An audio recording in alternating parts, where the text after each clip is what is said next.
I'm gonna do this third in a row new moon ceremony intuitively. I say third new moon because the last new moon I wrote notes. I did it intuitively and it was just its own spread. And then 2 new moons ago I did a chart.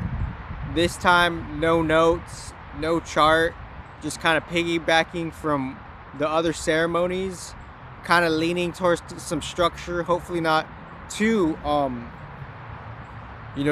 hopefully not too rigid, and also leading to some flow, but hopefully not too much flow where it's just like overwhelming. And if it's overwhelming for you, choose what you're focusing on with the intuition and the instinct that you have to choose what you could focus on, and just bringing awareness and intelligence to our parts in life, what the quote-unquote celestial beings want us to play a part in the life. We're playing a part in the life because we could recognize particular types of equal exchange, what we're doing for the world and our community casually. And what we're doing for the world and our community casually is bringing a particular type of awareness and intelligence to traditional business practices, and just kind of like quote unquote under the table end quote business practices, and then even on top of the table business practices, because on top of the table it's like what we're actually coming prepared with our knowledge and intelligence, what we're doing, more so physically and tangibly, how we're offering our goods and trading it for something else's goods, like you're going to a job. On the top table business practices, under the table business practices, a bunch of different shit is happening with who could do what, where the data is going, and other miscellaneous stuff, and how just there's different types of business. And I'm not targeting anything for this point of reasoning. I'm just saying there's under the table business practices and on top of the table business practices. And the under the table business practices, it's something that has to do with data. And what has to do with data has to do with pretty much a little bit low key, like a little bit of everything, right? So how it could be being used, there's different business trades under the table business practices that's happening within our business practices modernly. And it's up to our intelligence and our awareness and our maturity to connect the under the table business practices with the on the top of the table business practices. Because once we do that, that's something of a different type of spiritual maturity, because we know what's kind of going on more or less under the table business practices. For example, very nimbly and swiftly, the data. And under the table business practices, now we're bringing light to that on top of the table business practices of just like, okay, what are we doing with the data? I'm playing my part in the society. I'm showing up, and now who knows how my data is being used, But that's an under the table business practice, because we're all about business. That could mean so many different things. Like, what do you mean? Just like bring it to some simplicity with purpose, Like, what do you mean? Like, you're doing this with my data and I'm not getting my fair share of like sovereign like intellectual property. This is advanced intelligence, mind you. And within that, eventually the collective nation could catch up on the balanced business practice of the under the table business practice with the on top of the table business practice, and that being some type of bringing awareness and light and intelligence and knowledge to some type of balanced business practice of knowing, like, now we could be aware of like, okay, now like we're all upgrading ourselves within like how we're gonna feel in these times. We could feel so much different things, but mainly we're gonna feel the temperaments of what the programs in the skies are doing for us, the quote unquote sky programs, end quote, how the constellations are doing more than one thing, and these constellations have different celestial physical beacon objects within them, and they're representing a different energy signature of a different celestial being. And those beacons of energy signatures, they're creating a certain temperament emanation within a certain type of field range radius that's beaming down onto the earth to kind of energetically, metaphysically is making us feel a certain type of way, because there's a whole different alchemy going on in the skies, esoterically and more so tangibly, surface levelly, and that's making us feel a certain way that that the temperament of the environments and its synergy alchemy fusion effect, what that's doing is it's making us feel a certain way, so we could either get with the awareness of what that's doing and how that's, you know, creating an esoteric narrative and how that feels its own bigger picture, and we could either be with that or lost from that. And if we're lost from that, we won't know how to feel. Our feelings will be in some type of unique chaos, and that feeling being in some type of unique chaos, then we won't be like with the alignment of what's really going on, because everyone's playing their part at the end of the day. Are you showing up for what you're committed to? That's what certain sticklers of the real original beings, that's what they're really seeing. They're seeing the commitment. And are you being practical with your disciplines within the commitment? And are you actually seeing things on a modern intellectual like level for how things are actually changing, regardless of, you know, whatever temporary character you're playing in this life? Because the temporary character, ultimately your characters are aligning with the beings of the higher beings, or they're not, you know. And if they're not aligning with those beings, then you're casually out of sync, you know. And as you're casually out of sync, as you're casually out of sync, you could as you're casually out of sync, so let me readjust the focus. As you're casually out of sync, then you could emit a certain type of frequency that's not necessarily supportive to the community, and that's the low-key microcosmic effect, where like the community will be like, you know, huh, what's going on with you, you know, because there's a particular type of disalignment. And as there's a particular type of disalignment, ultimately that's not helpful for the bigger community, you know. So because obviously at the end of the day, if what makes you a professional is your community feeling good, you know? Do we know what we came here for? Do we know what we signed up for or not, you know? And obviously, yeah, we're all playing our part, because it's about showing up, you know? I'm showing up to whatever the F I'm doing, and as I'm showing up, that's making different contributions throughout different layers, and those different contributions throughout different layers, that's helping the bigger picture in a whole different way.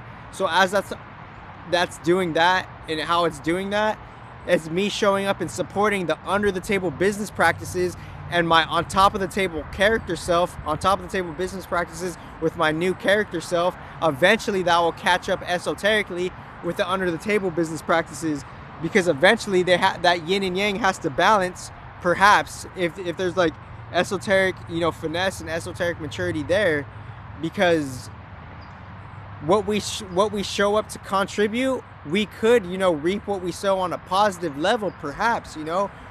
So as we're doing that, we could align that spiritual work within the surface level, you know, quote unquote astrological work, end quote, because the astrological work is we're aligning ourselves with the programs of the sky, respectively, and we're catching up to the intelligence and the knowledge of what the programs in the skies have hidden for us. And what they have hidden for us, we want to brush it under the table, dish it out like it ain't nothing, and then we want to blame on some stuff because we're incomplete, and that incompletion, and that is the actual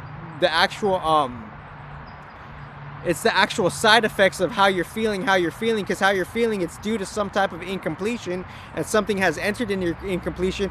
That's the actual for whatever you feel is the symptoms, and that's because of your incompletion. And from that incompletion, that's ironic, because we're all on an esoteric level. We don't even know what we're really complaining about. What we're really complaining about is the symptoms we have, and the symptoms that we have is caused from a unique incompletion. And we're kind of like, we're forced to kind of self-hate in slick ass ways for whatever freaking weird reason, you know. There's just weird self-hate, and maybe we have to take some responsibility. Maybe it's not some of our responsibility. How much do we hate ourselves? Because however much we hate ourselves, that hate is blinding us from certain key knowledge, and that key knowledge, we're sweeping it under the rug. And as we're sweeping under the rug the key knowledge, that's ultimately causing a certain type of incompletion, and that certain type of incompletion, spiritually speaking and feeling, that's causing our, you know, quote unquote esoteric, you know, disgruntlement and our symptoms to begin with, because for some reason we're hating something that's trying to help us.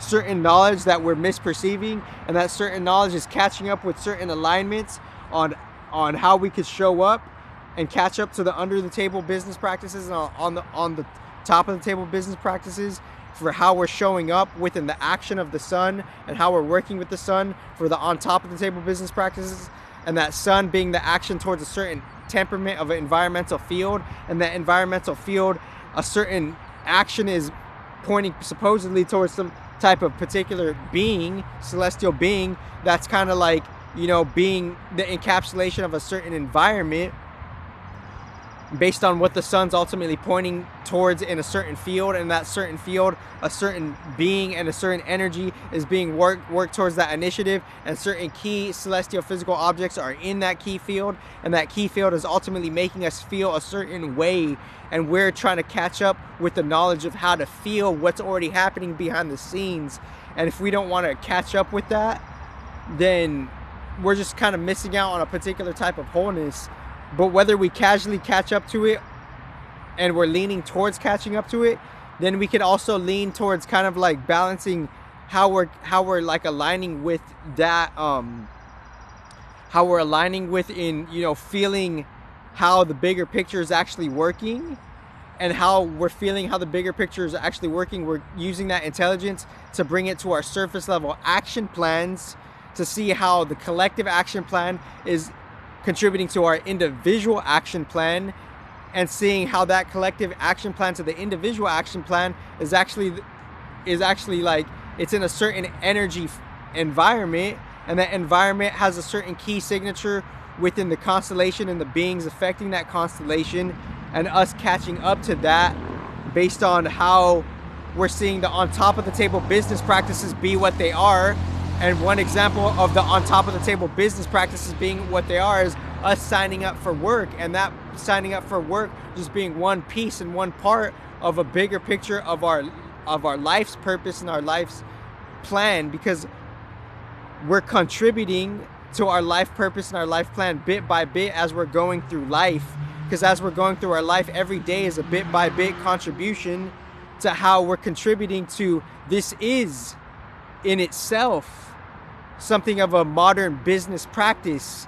Me showing up to work, and different people from different layers and walks of life on a neutral behind the scenes level, and then a duality behind the scenes level, seeing what's happening from the data from the under the table business practices. So we're catching up to a balanced business practice by balancing the on top and the under the table business practice, by balancing that, and we're balancing that, and that's what we're kind of like ultimately catching up to, is balancing the business practice of seeing how we're contributing towards being in the society, and how we can recognize the contribution of everybody if we're healthy spirits, high octave spirits. And as we're healthy high octave spirits, we're catching up to the balancing of how we're recognizing how everybody's inevitably on a neutral level going through individual and collective facets and streamlines of under the table business practices and on top of the table business practices. And we're eventually balancing that by recognizing how ourselves and everybody else, we're going to work, and bit by bit as we're going to work, we're contributing to the bigger picture, whether we know it or not, simultaneously, quote unquote, good and bad, end quote, by us simply showing up and contributing our self, quote unquote, presence and efforts, end quote, and contributing our self presence and efforts, quote unquote, end quote, to the bigger picture. We could recognize that as a modern balanced business practice, esoterically speaking. So I could end this swiftly, but I'm going to keep going. So this is a modern esoteric balanced business practice. What does that mean? Duh.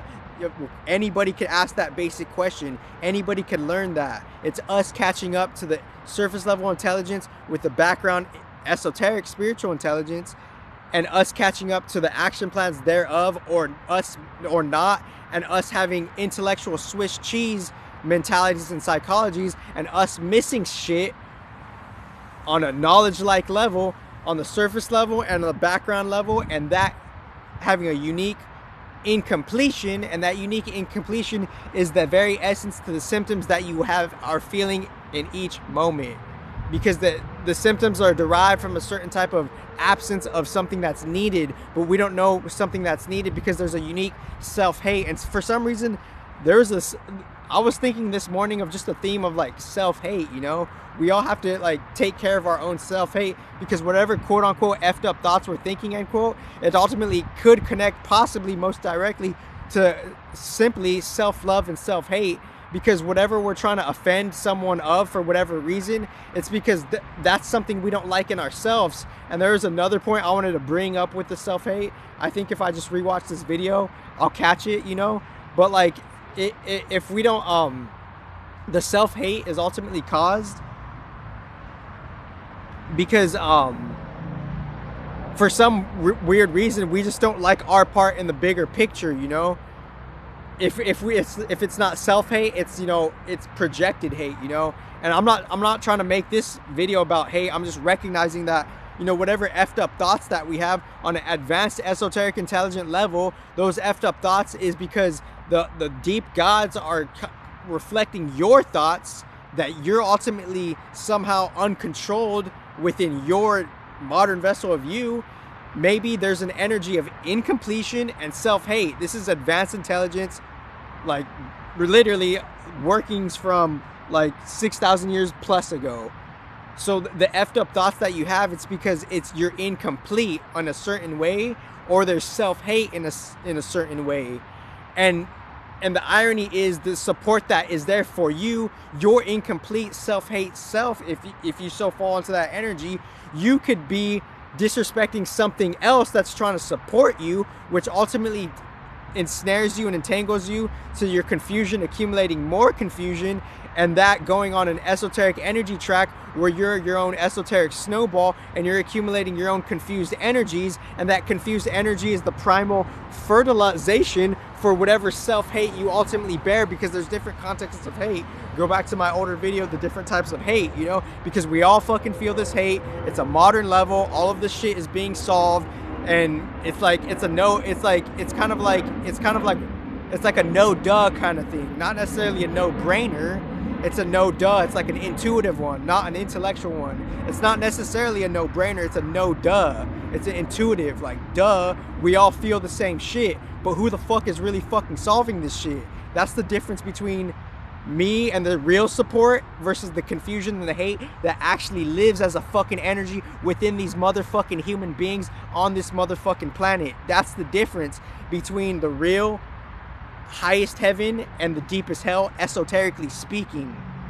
And I'm still here showing up balancedly open to see the balance, challenge, and problems that people actually have, that people are go into a field that they claim to solve, but yet they haven't solved, and yet it's already solved. So it's just a weird self-hate paradox. And I'm just saying things how they are, and I've just been passionate about the information intelligence kind of like streamline forever, you know.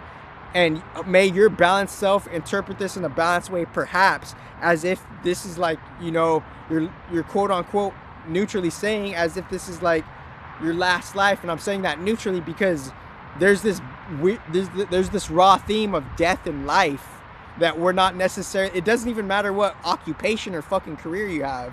We have to be esoterically mature to the theme of death and life. And if someone tries to show up with the energy signature to balance that, and some incomplete self-hatred being misperceives that, and they make their cheese man their drama off that shit, then that's their own esoteric cause and effect. You reap what they sow. Accumulate your confusion and self-hate, you unique spirit. Pretty much. Like case closed type of shit, you know? That's the shit I'm on. It's like case closed. We don't have to focus on the petty, fragmented shit, you know? But somehow in our spirit, we're ultimately investing into that because that's the type of spirit we are. And now we're accumulating like God's accumulating an advanced spiritual resonance where we will reap what we sow. But who's the one that makes it so that you will sow what you're actually reaping, you know?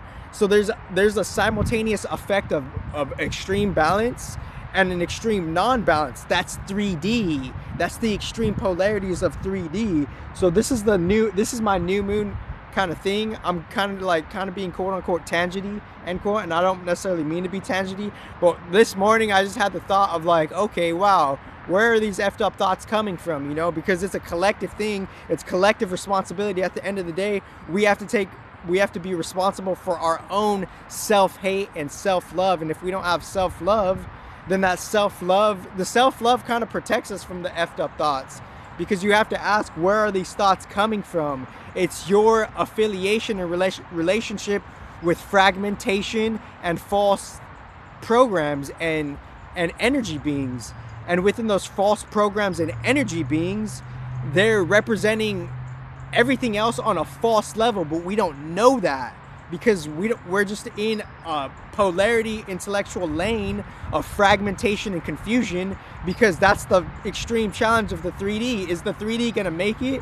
Are we gonna collectively balance this shit or not? That's the ultimate 3D challenge. And just because I have the ultimate logic, I'm not trying to compete with anybody. It just is what it is, you know. But is the 3D challenge gonna go on a good note or a bad note? Because it's a collective responsibility. The effed up thoughts that you have, it could be a false insemination of a false program of something else, and we all have that to some small degree, some more than others. But if we don't recognize the solution, reciprocate with the solution, then that's because of our self-hate and our lack of self-love. And if we have lack of self-love, it's because we were born in the bigger picture, and we oppose the bigger picture in a unique way just because of just how we were originated. And we have lineages from that esoterically, you know.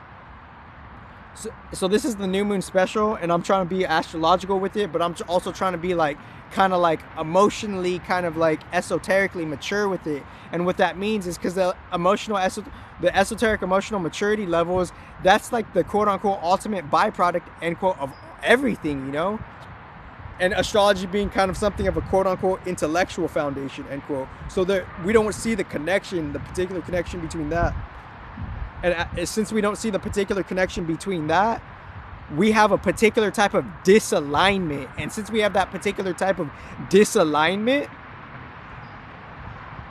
we have unique symptoms. We have unique like, we have unique like, you know, quote unquote, you know, energetic, esoteric, like quote unquote, you know, fuzzies, end quote.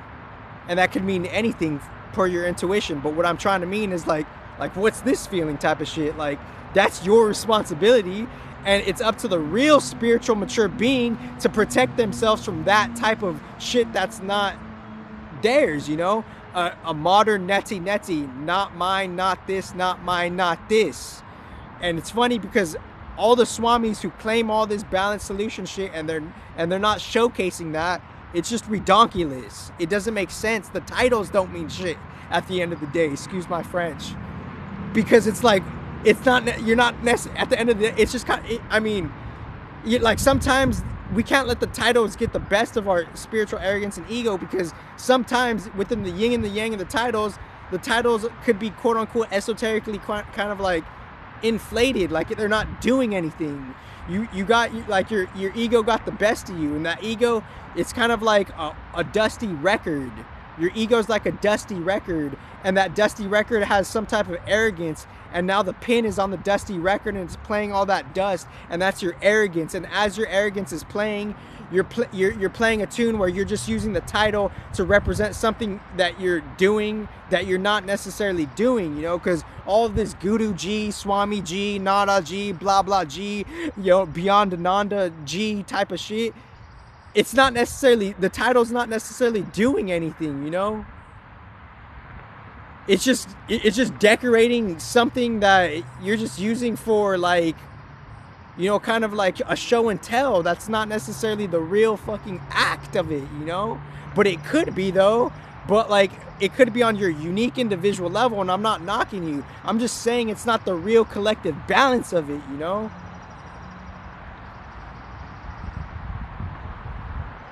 And if I don't say that, then you're never going to know that shit. And if we never know, we're going to miss out on the solution that we most fucking ironically, most respectively, we cry for. And I'm like, honestly, like, I've said this like 7-8 years ago, and I stand to it, you know, like, You know why I'm the most serious being on the planet, aside from my, wavelengths and oscillations like everybody else of life? Because I'm actually recognizing and standing by the real solution and looking at and soberly looking at the real problems of things, what they are. Aside from, it doesn't even matter about who could be, self-preserved within the material comfort they have, and they could keep their quote-unquote straight face, end quote, based on all the support they fucking have. That shit doesn't matter. That shit goes out the window. And I'm just saying that for an example because I read, I read all this shit on how someone could be thinking some unnecessary petty shit that doesn't even matter, and they're claiming something that they are actually not. So you know why I'm the most serious? Because I'm the one actually recognizing and bringing forth the solution in itself. That's why I'm the most serious, aside from any title and aside from any badge. And yeah, I know I need a dentist.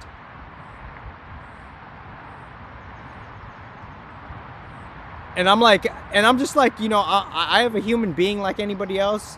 And it's kind of like, thank God that we could use these human beings for some type of balanced solution. And the hard knocks of life, sometimes just by whatever happenance, we get knocked away from the balanced solution. But how we come back, it's like the brother said, it's like how we get back up from the fall.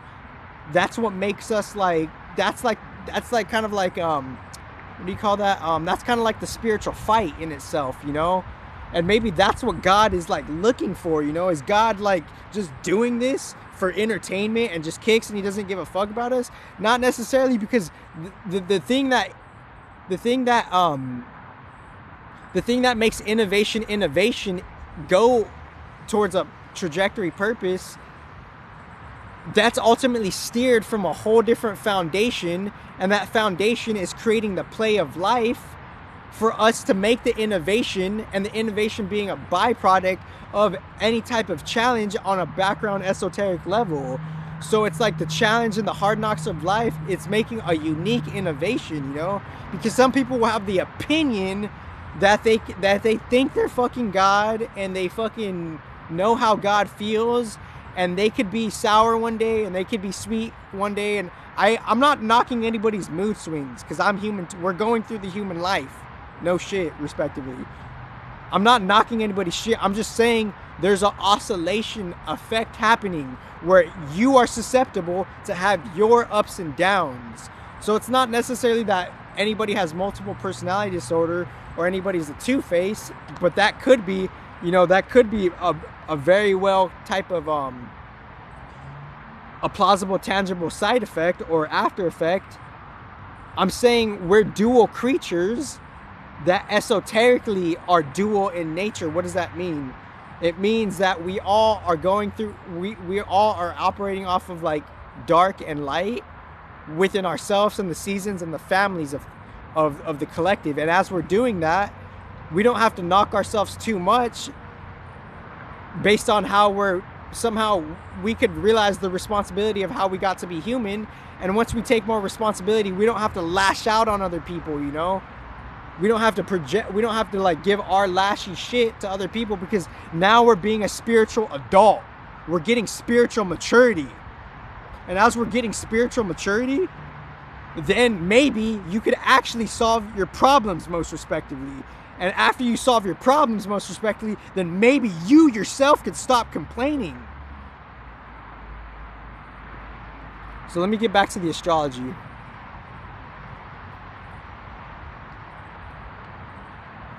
And let me just recall the title of this video: Modern Esoteric Balanced Business Practices, New Moon in Taurus. New Moon in Taurus, on a synastry-like level, it's going to lean towards the earth signs, but the earth signs, it's going to pull from the earth signs, it's going to pull from Virgo and Capricorn, and it's going to fixate the mutability of the health plan and the medical structures and shit like that.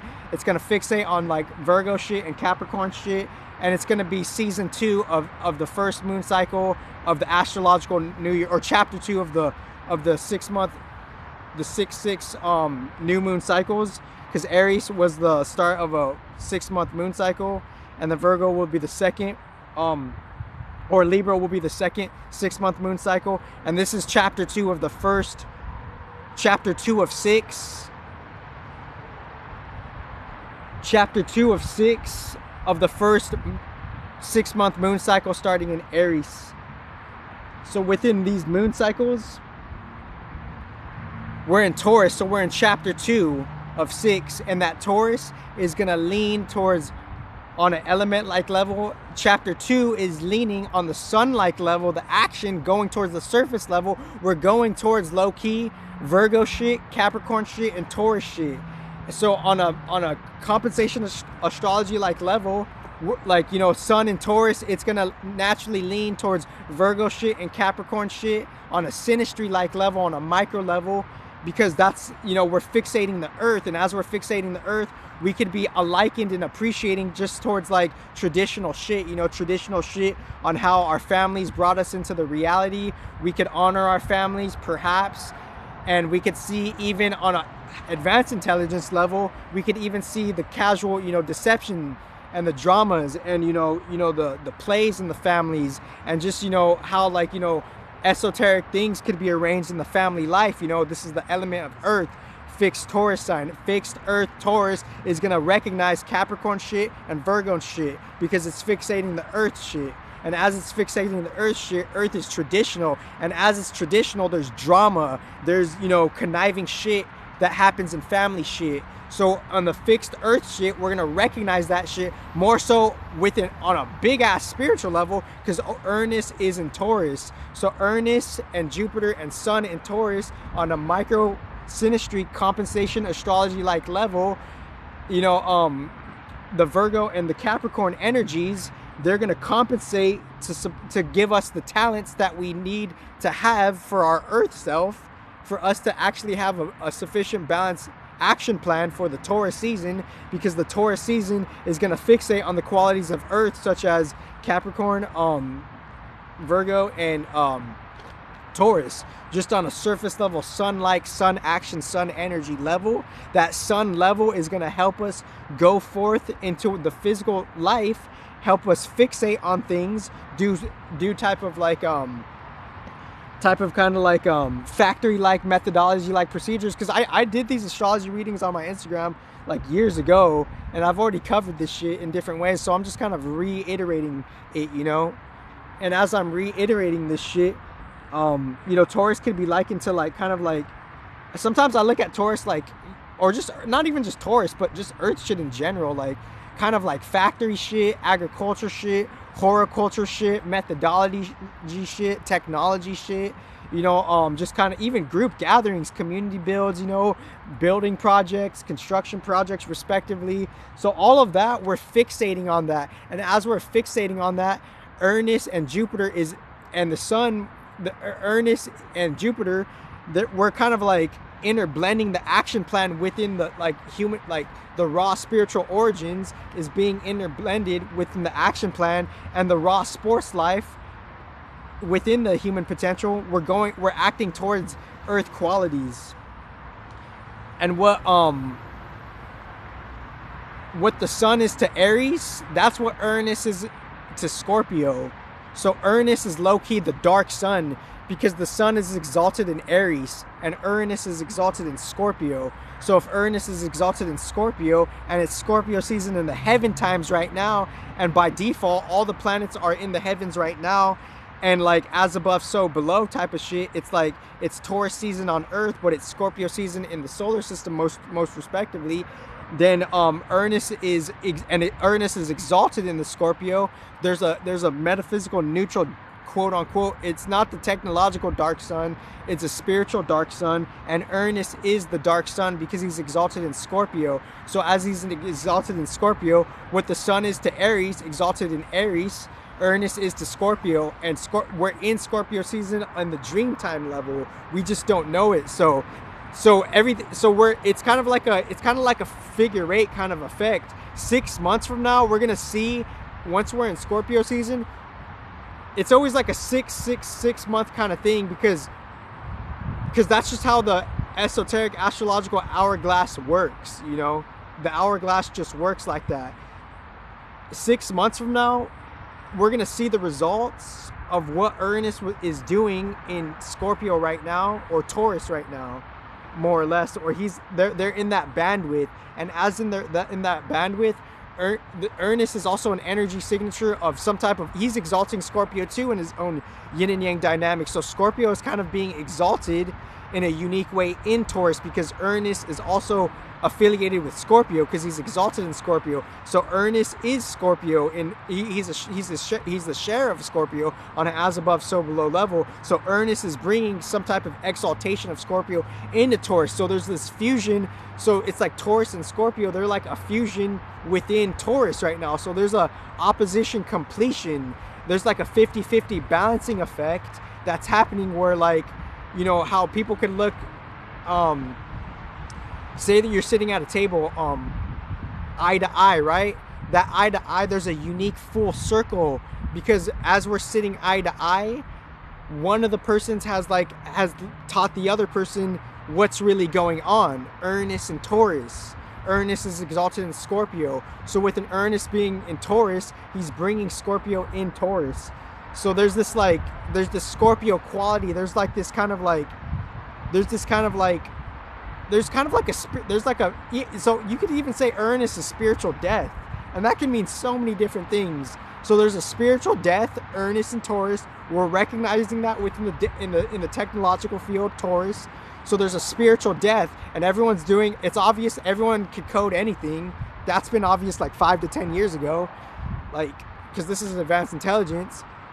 And we're seeing the themes on the bigger picture. There's a spiritual death going on, and within that spiritual death, we're casually riding with different, you know, themes of the planets, and we're seeing how life goes on. You know, all of this Talladega night shit is still going to go on. You know, Free Suge Knight, and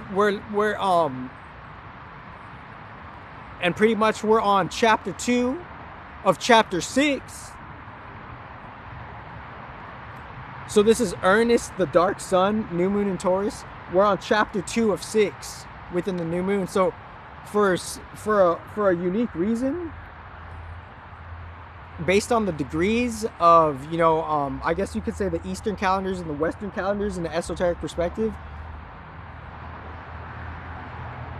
Because I'm still studying astrology too. So like, I'm understanding the shift, you know, the shift has done so much like particular effects that we're barely catching up to, you know, because the new moon, it used to be kind of like closer to like the new sun more or less, but now the new moon is like more away from the new sun, and sometimes the new moon is like more or less like pushed away from the beginning of the astrological new month. So sometimes, like, instead of like, you know, the new moon to the full moon, sometimes it's like 6 signs, but it's more spread out, and the threshold has changed, and kind of like the paper mache effect of like the different thresholds of the time spans, like all the cusps on the cusp, they've shifted, you know. So the cusp on the cusps, they've shifted. So the moon is riding ultimately from Taurus traditionally to Scorpio, but the full moon might be in Sag, because like the threshold has shifted. The cusps on the cusp, they've shifted. So the full moon is going to be leaning towards Sag, and it's going to be coming from certain, because if you want to get really advanced in astrology, we're looking at the degrees. The new moon in Taurus, it's more of the latter degrees of Taurus rather than the more earlier degrees, or somewhere around that range, you know. So within that range, it's so within the later ranges of the new moon in Taurus, somehow the full moon could lean towards Sagittarius. So within that full moon threshold of the moon being in something of a cusp of the full moon landing in Scorpio and Sagittarius in like 2 weeks from now, when the new moon's doing its cycles, ultimately the moon is doing a micro as below story, and that as below story is just how the sun and the moon are generating certain energies for Earth, and it's riding through the micro constellation segue, and as it's riding through that micro constellation segue, that's just a big fatty reflection of what's happening at a whole as above so below level. So the new moon is going to be from Taurus to Sag, so that's like 8 signs for because the thresholds have changed pretty much. So within the thresholds have changed, so it's like 2nd house type of shit to 9th house type of shit. So that the new moon in Taurus is 2nd house type shit. How am I getting my shit together? Taurus. 3rd house shit.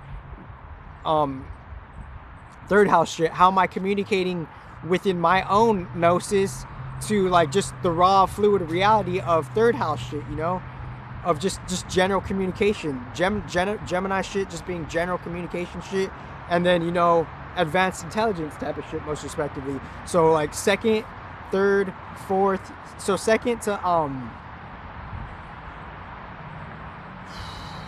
so yeah, second to ninth house. That second to ninth house, that's 8 houses.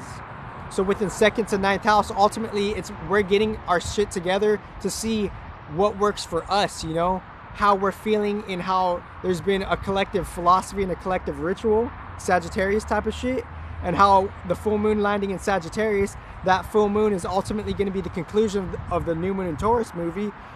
The full moon in Sagittarius is based on where the moon landing in Sagittarius, and that being in a certain house of your house. That moon is ultimately charging your Sagittarius house for how you go about life, and how your philosophy is blended and balanced within the collective bigger picture. Because wherever the full moon lands in your chart, and if you want me to do a reading for you, I can.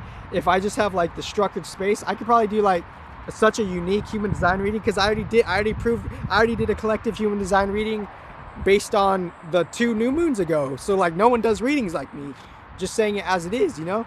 So it's like, and that's just saying it how it is.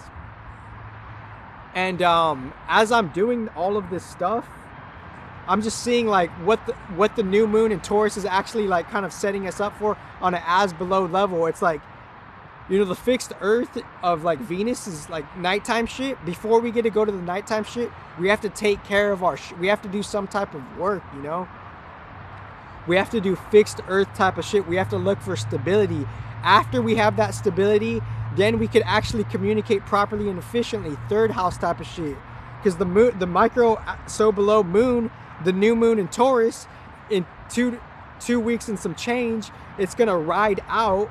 It's going to be the reflection of the reflection of the reflection, so below movie of Earth, and how the transits of Earth are affecting the humans, and how the transits of Earth are affecting the humans. The sun and the moon are making a fusion, the moon of energy, of streamlined energies, for the new moon to be in Taurus, and the new moon to be in Taurus, that new moon, and go back to my old new moon, my old like how the moon works video. That moon is gonna, you know, accumulate sun energy going through all the other planets, surface level planets, to make the moon energy, to make the, you know, the emanation type of energy, and the quote unquote louche energy, end quote, most respectively, and not meaning it in like, you know, a fragmented type of way. That energy is going to be created for community. The moon could be like community energy too, respectively, in one sense. So the community energy kind of thing is like we're all creating that energy together, and we're all kind of depositing that energy. It's like the esoteric feminine currency. It's like, and we're underestimating feminine consciousness and feminine intelligence as well. But the moon energy, it's like the pre-effect to the money, you know. That's the real non-illusion of money. It's the moon energy. It's how we get by, you know. It's that moon energy, and it's that quote unquote community energy. And this is, and my shit's the most simplified shit, but whatever.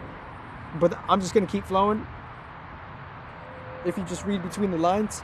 So this moon energy, it's gonna be new moon in Taurus, and that moon is gonna be the sun and the moon and all the other stuff. It's gonna be depositing a new gateway of energy, and that sun and the new moon, it's gonna be kind of like down dripping honeydew energy of just the moon, kind of like it's starting a new phase. The moon technology is starting a new phase, and the moon is filling up, and the moon is filling up based on how we start to take care of ourselves.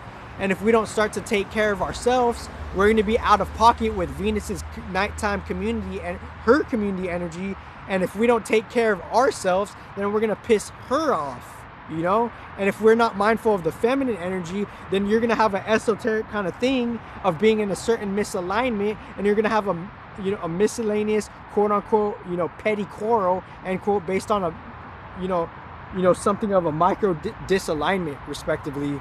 So within the new moon in Taurus, it's like, are we taking care of ourselves? Stability. After we take care of ourselves, maybe are we in a line to communicate after with what we have to show to the world, you know?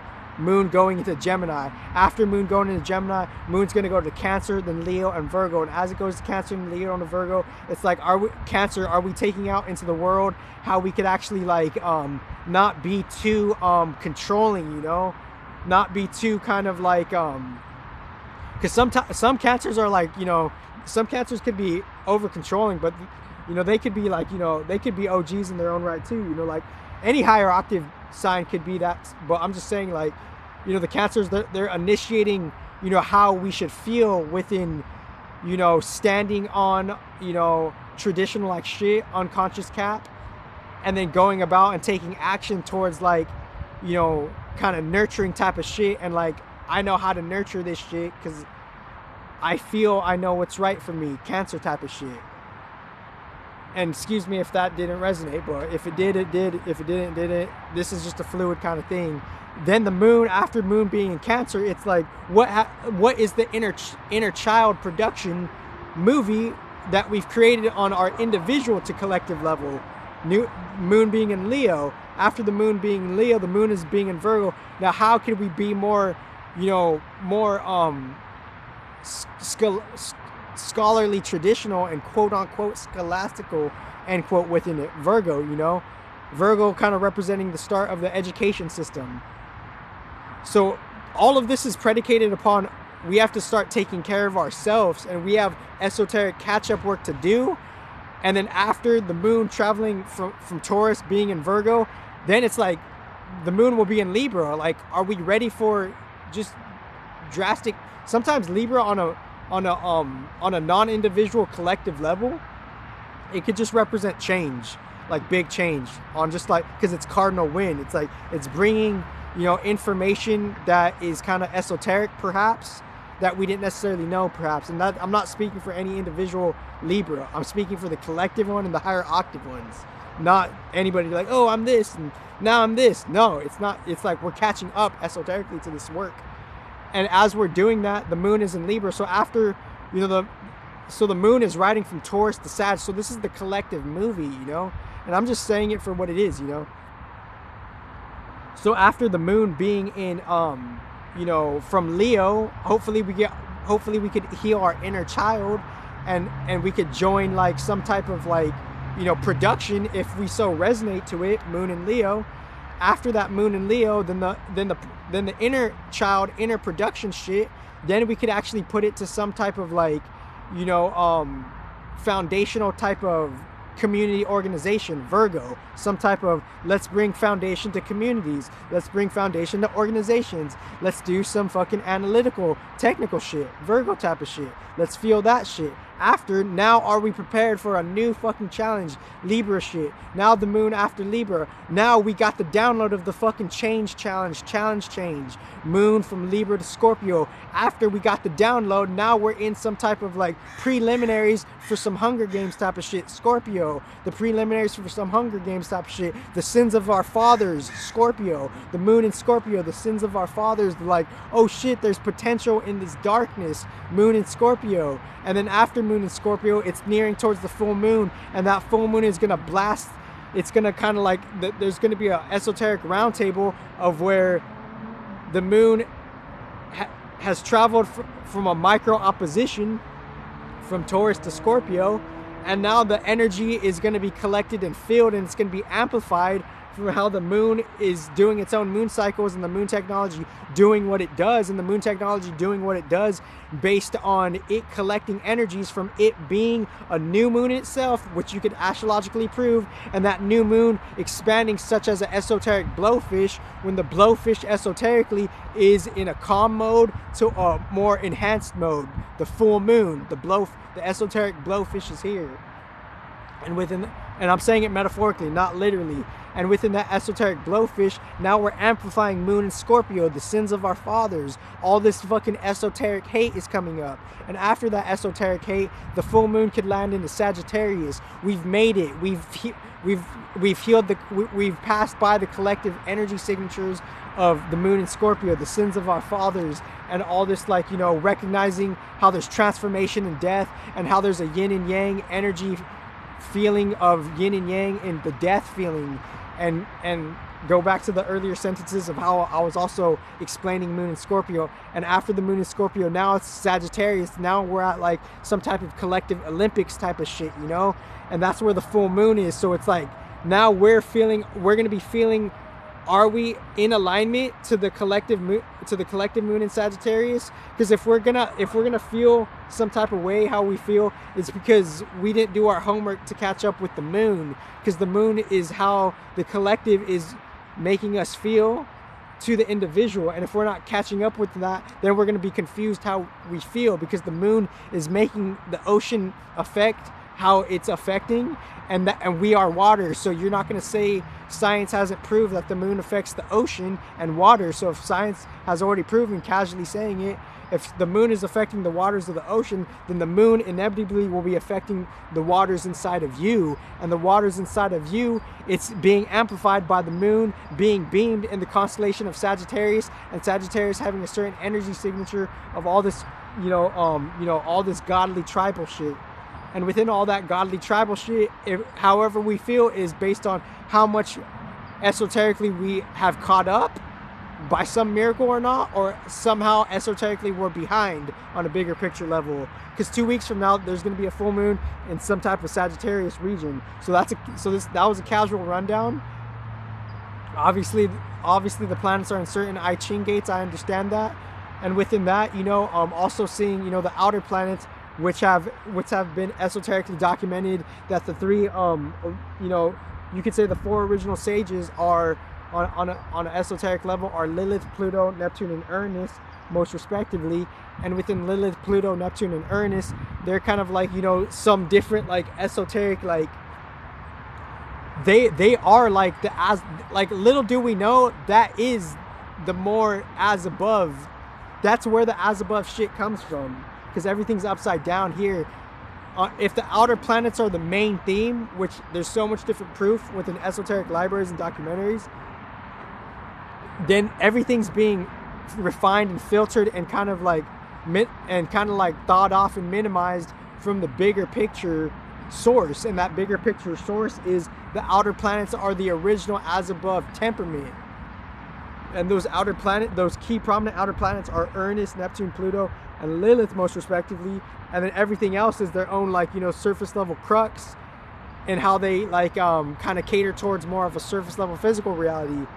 No judgment. I'm just saying these are just some deeper mechanics. And within that, ultimately little do we know, we're ultimately catching up to that on the long run, but we don't necessarily realize that.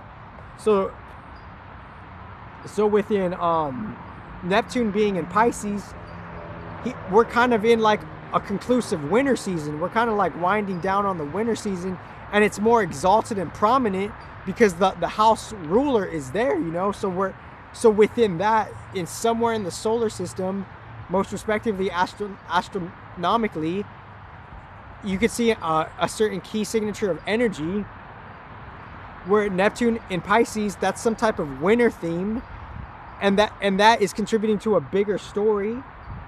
And based on how the cards have fallen where they fell, we're catching up to these how they've been doing their own shit, for however long they've been doing their shit, and their physical representation emanations are where they're at. Neptune and Pisces, Lilith, I believe, going, shifting around Libra and Virgo.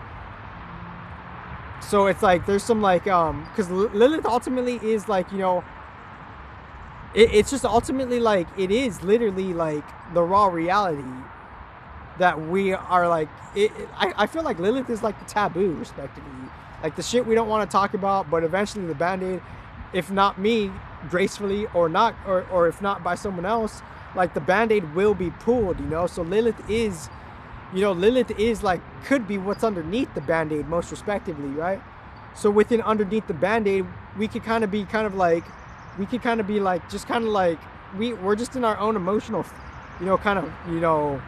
opposition to perhaps Libra energy.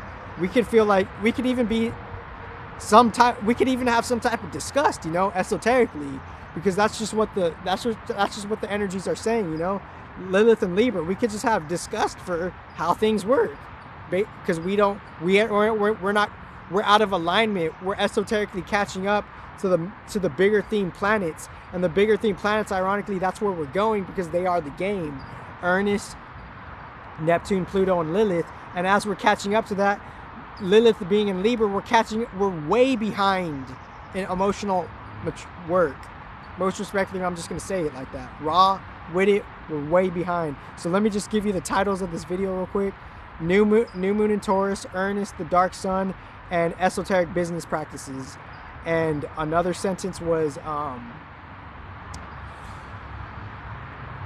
there's different sentences that can be like title worthy, and like it's not about just the title and like esoterically catching up, catching up esoterically, So new moon in Taurus, Uranus, the quote unquote metaphorical dark sun, end quote, esoteric balanced business practices, and let's see,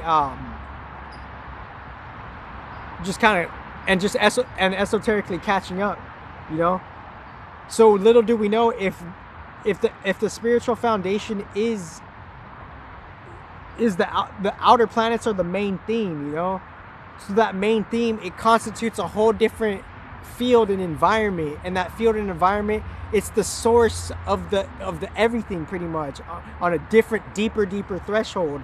It's the source of everything. So if we have our unique discomfort, it's because esoterically we're disaligned within our biases and our oppositions to the original planets. And it's not to say that the outer planets are good or bad. It's not that. It's not that they're good or bad. They're in their own field of their own non-duality and their own balance and shit like that, And we're perceiving with faulty perceptions of what good and bad is, when good and bad is not even necessarily a thing, most respectively. It's like we're catching up to that. We're catching up to the main. Like, I feel like, respectively, like, if the outer planets are the original narrative, then they're beyond the gatekeepers, because they're the ones making the original story. They're the ones making the original shit on a different level. The outer planets are like the spiritual narrative, most respectively. And I know people have their own biases, and now they have like mental discomforts because they have a bias against that shit, and that's just what it is, Because I'm detecting people's mental discomforts, mental oppositions, mental biases, mental type of energy, mental like, oh, I don't like that shit, and I don't even know why I don't like that shit. This is advanced esoteric psychology. So within all of that, however we feel, it's because we're out of alignment. The karma, even the karma that we're going with, is based on, because it's a out of alignment, or it's a sacrifice purpose for and with the outer planets, because the outer planets, they're the original narrative. They're the unadulterated, unfiltered, before the layers and the filters. They're the threshold that's making the original narrative.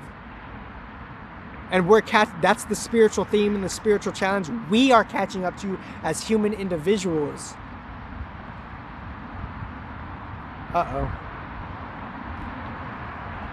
Did I get it? You saw it?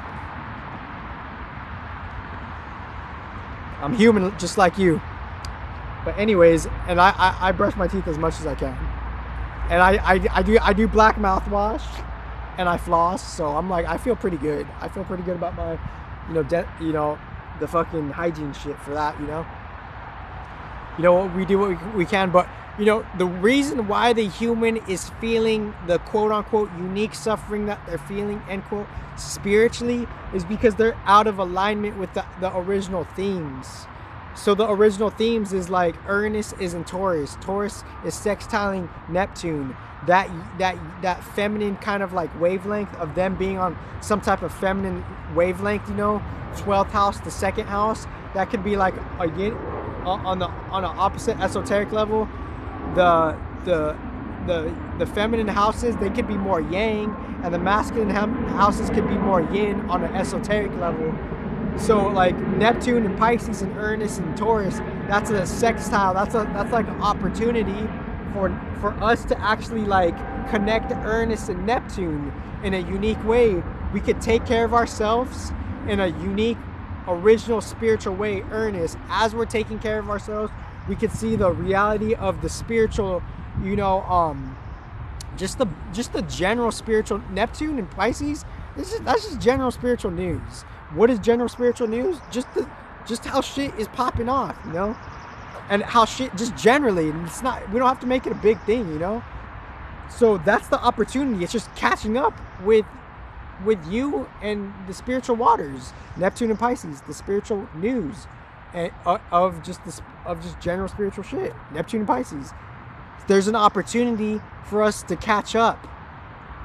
Uranus and Neptune, and within Uranus and Neptune, then there's Pluto. Pluto's somewhere it's cusping Cap in Aquarius, so it's like we could go Uranus, Neptune, and then Pluto. So that's like Taurus, Pisces, and then cuspy energy, Aquarius, Capricorn. So Aquarius, Capricorn, that's a unique cusp energy, you know. And intuitively, I feel like you know, I'm not trying to say like who knows, if only God knows is actually accurate. But you know, we could, you know, like the cusp signs, we can interpret that uniquely if we get the chance, if God lets us interpret that, pretty much. So what with the cusp energy of earth and air, that's sand, that's kind of like sandy energy. Earth and air in its own fusion, that's sandy energy. So this is particle energy. Cardinal earth and fixed air. So this sand energy is like, this is like scientific shit. So we're transforming the science field of astronomy and astrology, like, and we're working with these technologies that on the low-key level that astronomy and astrology have always been doing. It's just being brought to a life, and now we're having a unique, deep transformation within it. Pluto cusping Aquarius and Cap, and Pluto cusping Aquarius and Cap, that deep transformation. Who knows what anybody could do with this? This radical shit, dude. Pluto, like, it's radical shit. Anybody could do anything, because Pluto's like, it's like that kind of, Pluto could be like a Joker card too, respectively, in one sense. It's like anybody could really do anything with transformation energy, right? So within that transformation energy, the cusp between Capricorn and Aquarius, the transformation energy is like the technologies that were always there, and for some reason in this new season and age, it's brought to a surface level, and now there's a unique, it's like, this is like the most unique esoteric, you know, kind of like play ever, you know, because what's being transformed in itself, and how we could get a micro opportunity to catch up is like, you know, the very fabric of reality is being transformed based on just Uranus, Neptune, and Pluto being in where they're at, you know. The very fabric of reality is being transformed.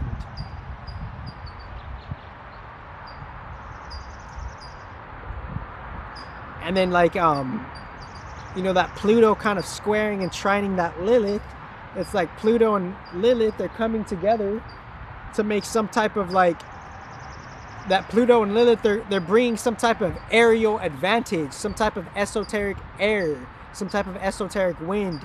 We're getting a chance to transform with God's intelligence, and we're seeing the shadows of what, you know, how God's intelligence has allowed shadows to do certain things, perhaps. How God could have allowed the Dark Age experiment to happen, and we could heal from that if we believe in God, perhaps. So there's this trine energy of Pluto and Lilith and air. We're transforming, and we're seeing the shadow of, like, you know, God's intelligence and consciousness in itself. So the fabric of reality is being changed within itself because of Uranus, Neptune, Pluto, and Lilith.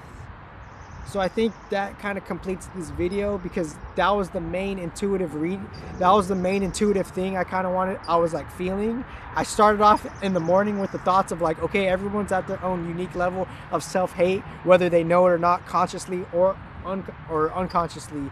And within that, you're thinking what you're thinking, and you're inviting what you're inviting without you even knowing it, unconsciously.